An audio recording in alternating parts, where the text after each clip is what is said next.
I hope everyone had a happy Thursday. Thank you for your patience. I know it's a little bit later than we normally put up videos, but once again, leading off by saying thank you to everyone who has showed up over the Florida Maquis Patreon channel.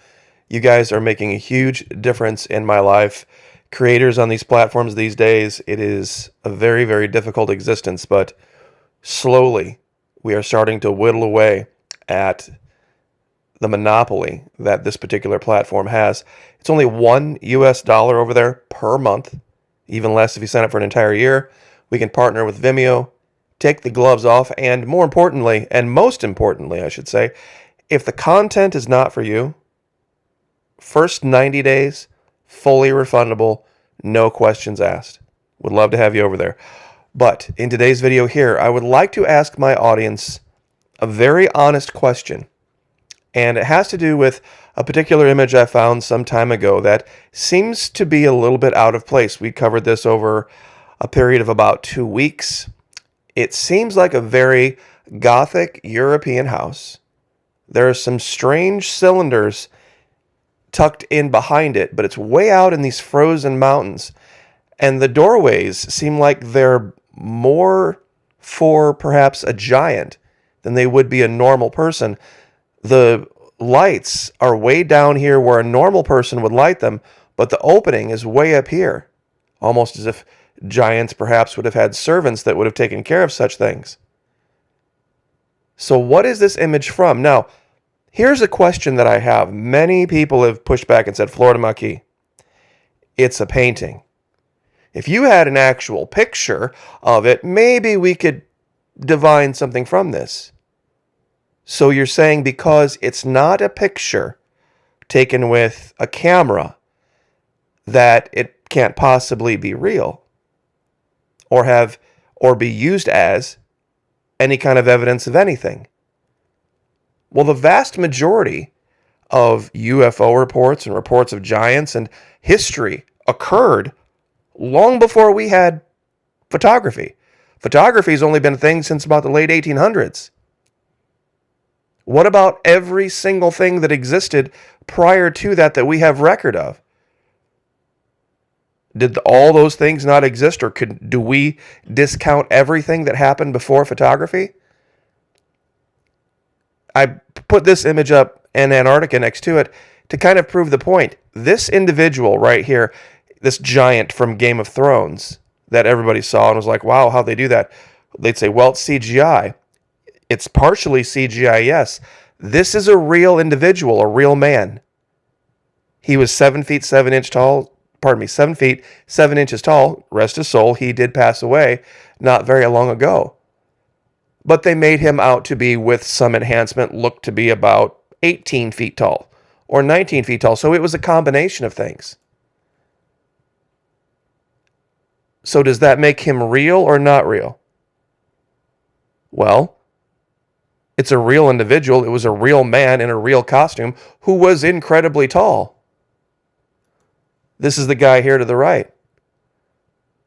Now, was he this tall compared to other men? No. No.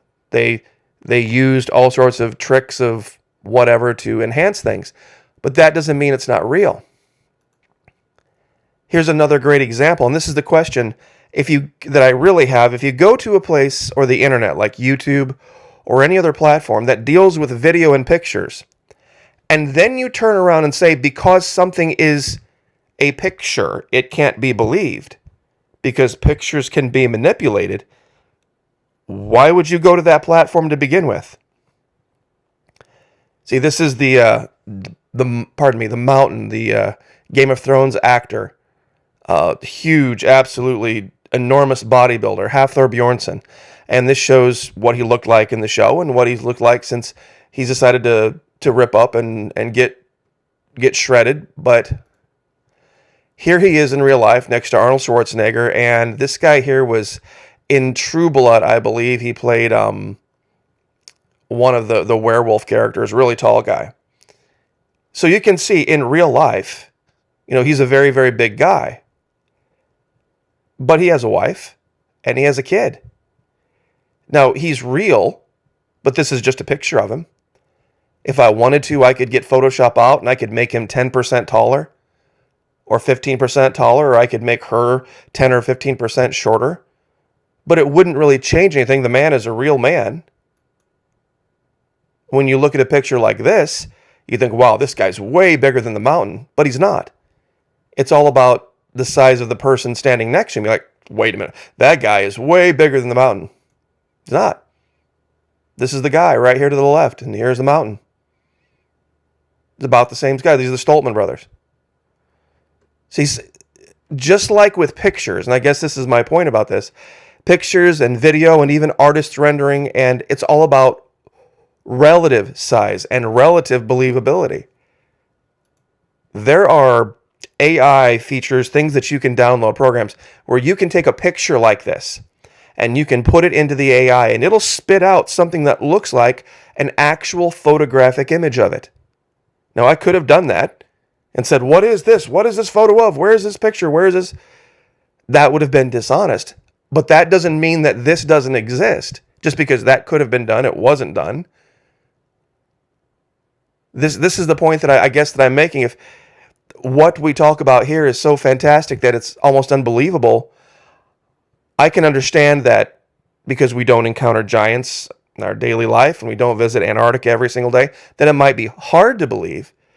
But making the allegation that because it's an artist's rendering, a picture, or a photo that can be manipulated doesn't make it not real. Now, this is a real picture of the mountain next to a guy called the Dutch giant, who's way bigger than he is. Here's that guy sitting on a plane. And you're like, wow, but check this out. You see how he actually fits his hips in a seat? A normal seat, it looks like it's very, very tight, but obviously his shoulders don't. This is Andre the Giant, an actual giant. Now, very, very close in height, but look at the size of the hips, the width of the man. There would have been no prayer of getting Andre the Giant into one single seat, squeezing down the handles. No chance. And Andre, and here's the thing about this. This guy, you can tell, just like him and the Mountain and so many others, the Big Show, spent decades in the gym, getting beefed up and muscly and big. The only weights that this guy lifted were 16-ounce curls of beer. This guy never went to the gym, never lifted weights, and he was just huge. And full disclosure, when I was a teenager, I got within arm's length of the man. I was at a wrestling event where both he and Jesse the Body Ventura and Hulk Hogan and Roddy Piper and Macho Man Savage, all these guys were there. I saw this guy in person. Those other individuals are big men. This guy was a giant. Andre the Giant was a different thing. He made very, very large men, NFL-sized men, look like kids. He was unbelievable. And this should terrify everyone out there. This will give you a real grasp of how different this individual was. 7'4" wrestler Andre the Giant drank 127, we're going to assume 12-ounce cans of beer in a Reading, Pennsylvania hotel bar and later passed out in the lobby. The staff could not move him and he had to leave him there until he woke.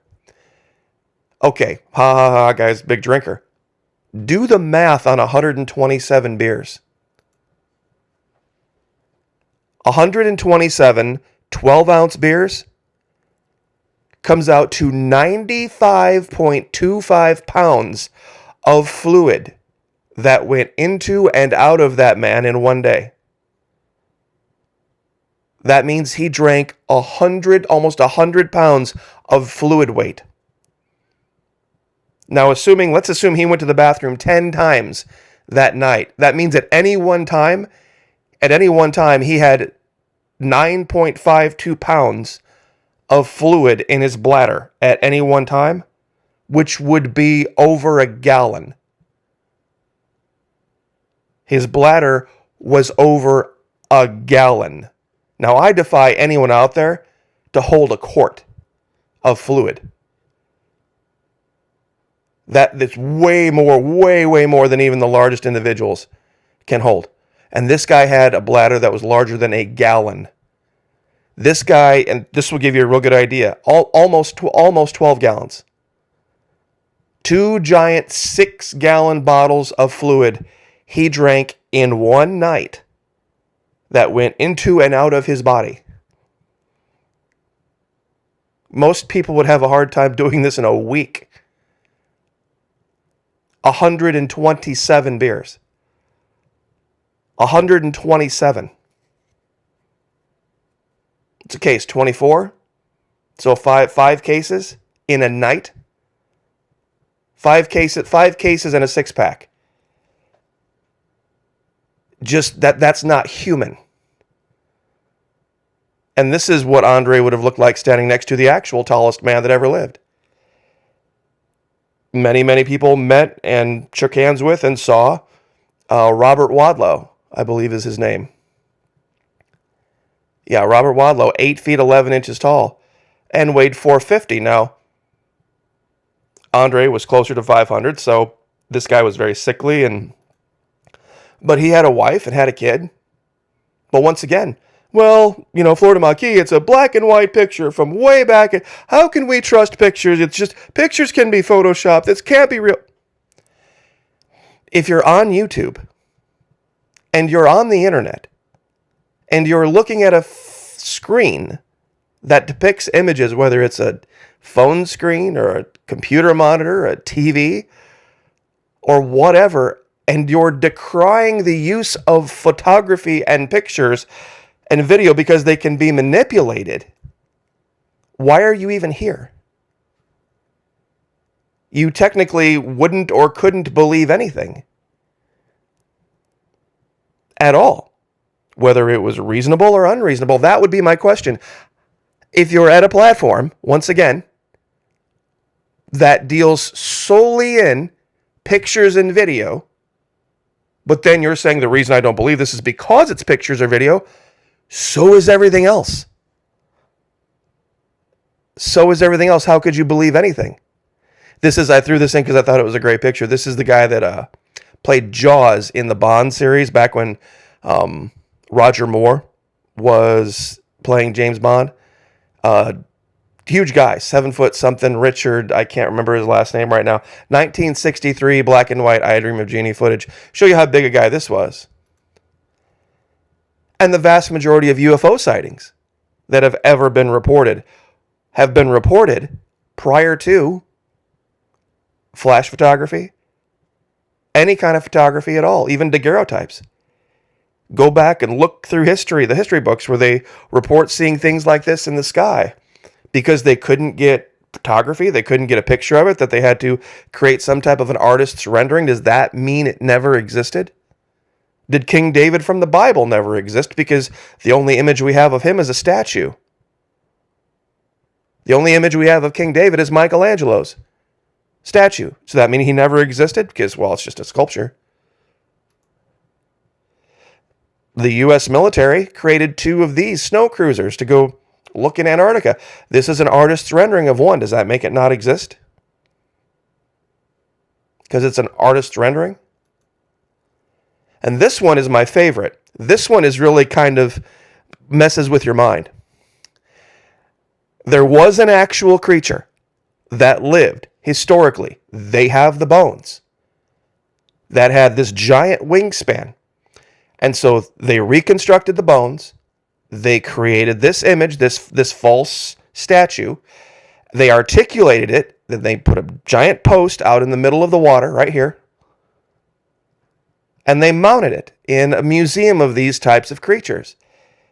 Now, the actual creation is fake. Of course it's fake, but it's a fake creation of a real thing. Then they took a picture of it. So now you have a picture of something that is in reality fake, but a representation of something that was real. So, based on this, you could then use all sorts of cinematography to maybe articulate it to make it look like this thing was flying if you wanted to. Would that be fake? Yes. Would the picture be fake? No. Would the thing itself be fake? Yes. Were the bones fake? No. So, I mean, you see how far down the rabbit hole you can go with, is it real or is it not? Same thing here with this eagle that only exists in China, somehow made its way all the way to the United States by flying up over Alaska and through Canada. Pardon me. And they caught it up in the Northeast, a picture of it next to a crow. Now, you could take this image with Photoshop and you could make the eagle much smaller, much bigger. Same thing with the crow. You could make it bigger or smaller. Does that make the eagle not real? Of course it doesn't. Of course it's real. Many people saw it. It's an endangered eagle, mind you, but it shows you how much bigger it is than a crow, generally speaking. And this was the article, 7'7", Game of Thrones actor Neil Fingleton dies at 36. So I guess when we see images like this, when we talk about images like this, the argument that it's an artist's rendering isn't an argument. Because the computer is just a more sophisticated way of doing an artist's rendering. Many people who are artists these days use computers instead of actual canvas and brushes. This was the height of the technology at the time. And this was created. That doesn't make it not real. Because if that were the standard, nothing prior to photography would be real, and even things since could all be debunked. But to go to a platform that specifically deals in pictures and video, and then say because it's pictures or video, we can't believe it, is just kind of ridiculous. Wouldn't you say? Be like going to the circus where they have the freak show and saying, well, it's a circus and we know freak shows don't exist, ergo the circus doesn't exist. The circus is fake. Even though you could literally go into the freak show or whatever, and you could physically touch whatever they were showing, whether it was the bearded mermaid lady or whatever the heck it was, or they had really short people, they had really tall people, they had people that were very hirsute with all sorts of hair, and they would dress them up in all sorts of certain ways. They were real things. Were they as described? Okay, maybe not. Who knows? But you weren't looking at pictures of them, of the circus, were you? It wasn't a picture of a mermaid. You could literally go in the tent and you could say, okay, they took a body of a fish and they sewed it onto this other thing, and it's fake, but it's real things made to look like something else. And I guess that's where I should probably leave it there, because I think probably I'm kicking a dead horse here. So if you're going to go down in the comments and say we can't talk about this, or we can't address this, or use this as evidence, simply because artists are rendering picture or video, then why are you here?